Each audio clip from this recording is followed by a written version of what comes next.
Hello everyone, my name is Moto Plays. Welcome back to the channel. Today, I'm going to give you all my opinions and thoughts on Gotham Knights.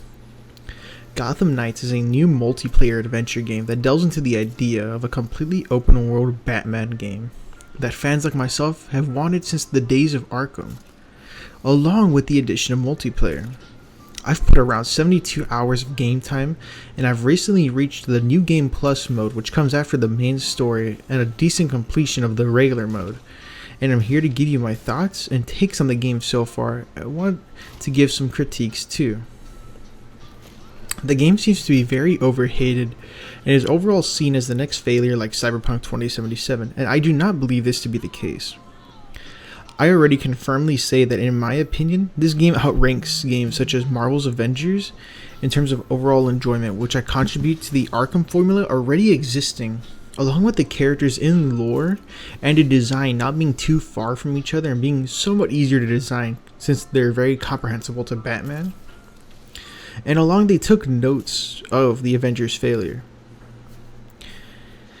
Some of the combat and characters that I want to discuss is the combat in this game is very similar and a spiritual successor to the Arkham games, but it feels overall just a little clunkier, which is what I expected when I knew it was going to be multiplayer, and also not made by the original developers of the Arkham games, Rocksteady.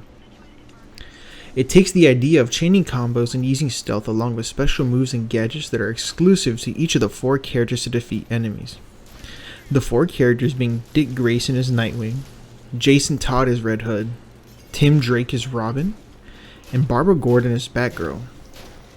Just like the gameplay that I am showing here, I chose Red Hood as my main character for the playthrough of the Gotham Knights. The gameplay you're seeing in the background is my beginning playthrough of New Game Plus, after I had already fully equipped myself. Which leads me to the gear system and transmog. The gear system feels really good and somewhat simple to understand. It also actually changes the way your character looks and provides additional transmogs, which allow you to give certain variations to the outfit, like changing the cowl, the gloves, or the boots, and sometimes the emblem. My only complaint here is that the transmog system does not allow you to customize the transmogs that you gain. You can only customize the outfit that you are wearing. This simply confuses me and it just doesn't really make sense when you give so many variations to these outfits just to lock us to one transmog per look. I'm going to talk about the story now, but there will not be any spoilers, and it will be an overall thought and the first, I want to say, 10 minutes of Gotham Knights. The game's story is an overall decent and fun time, with the premise of the game being that big faces such as Batman, Jim Gordon, the police chief, and even the Joker have all fallen and left Gotham in a power vacuum. This leads the players to choose between your four characters and to solve the final case that Batman left. The story itself ties up by the end in a decent knot, but it is just not as well written as the Arkham games. The game only really shines when it has points where the characters are really interacting with each other and the Bat family does struggle to hold each other together.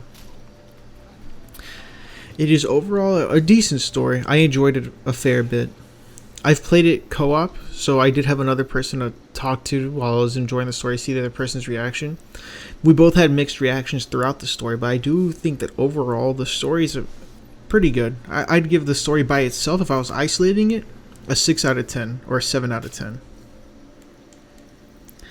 Some desires that I want for the game is the game launching without 4-player co-op is criminal.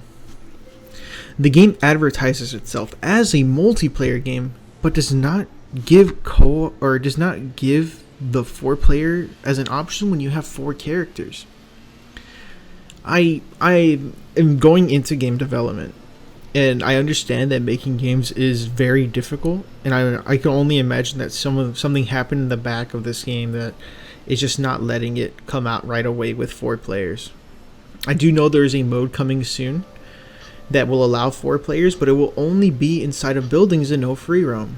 The appeal of this game was that you were supposed to be able to go anywhere on the map, completely separated from each other, which you can only with 2 players, and do crimes and then eventually meet up by accident or plan a meetup or something like that. It's a beautiful system, but just the no 4-player co-op really hurts it. One thing that hurts it even more, and this is only on the console side, even on new gen, is that there is no 60 frames per second. This is a crime. If I can have an actual explanation as to why neither of the Xboxes or the PlayStations can have 60 FPS on the new gen, I am baffled. I would really like an explanation, because they do have the hardware for it. They can take it. Anyone who says otherwise is coping. These consoles can handle a lot, man. And for a game that is not as graphic, like does not have the graphic fidelity of Arkham, and that's not to say the game looks bad, but this game does not look like Arkham Knight. I'd say it's maybe comparable to like Gotham City or Arkham City, maybe Arkham Origins. It's still a good looking game, but there's no way this game should be struggling with frame rate. And if they say it's because of multiplayer, then allow a selective option that allows for single player to have 60 frames per second, because not everyone's going to be playing this game in multiplayer. The game not having 60 FPS is bad enough. It's kept at 30 FPS on consoles.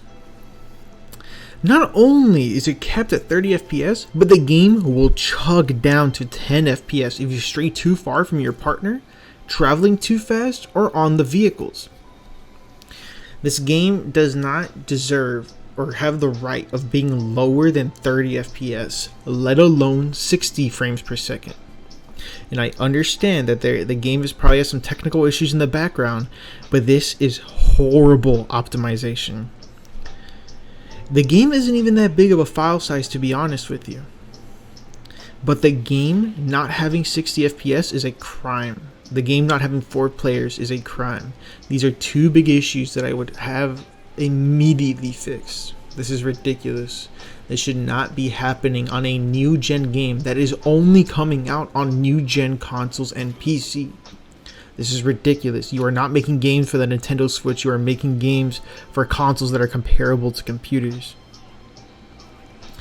Aside from my rant, some wants that I want from the game, aside from pure critique, I would definitely love some DLC where we fight some new villains that weren't mentioned in this game, or were mentioned and we just didn't get to fight. Or I would love some additional characters.